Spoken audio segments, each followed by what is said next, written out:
Priatelia, títo tu vodu kážu a víno pijú. Každým dňom sa presviečame o tom, že voľba progresívneho Vala na primátora Bratislavy bol doslova krok do, minimálne vedľa.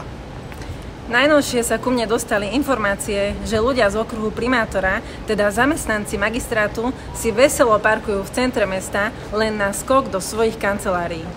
No a kým primátor Matúš Valo a jeho zamestnanci tu z magistrátu radia Bratislavčanom, aby vymenili auta za MHDčku, bicykle, kolobežky alebo na presun do centra mesta využili vlastné nohy, tak táto progresívna mafia z magistrátu si veselo chodí do starého mesta autom.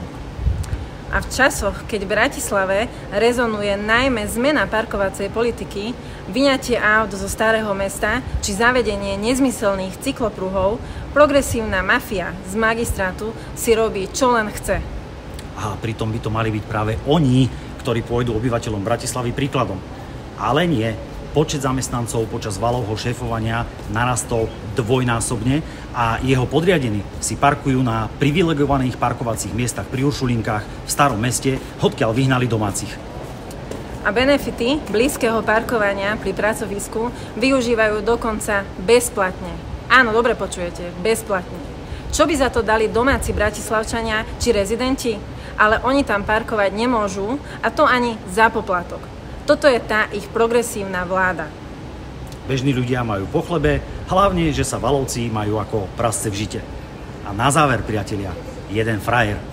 Návšteva ústredného tajomníka Progresívneho Slovenska na Mestskom národnom výbore Bratislava. Keby mala progresívna mafia ľudskú tvár, nevyzerala by inak. Tak k tomuto by lepší scenár nenapísal ani Stanislav Štepka. Kým on píše komédie, toto je vážna dráma. Valo so Šimečkom v priamom prenose počas natáčania tohto videa. Ešte niekto pochybuje, že hlavné mesto riadia progresívci?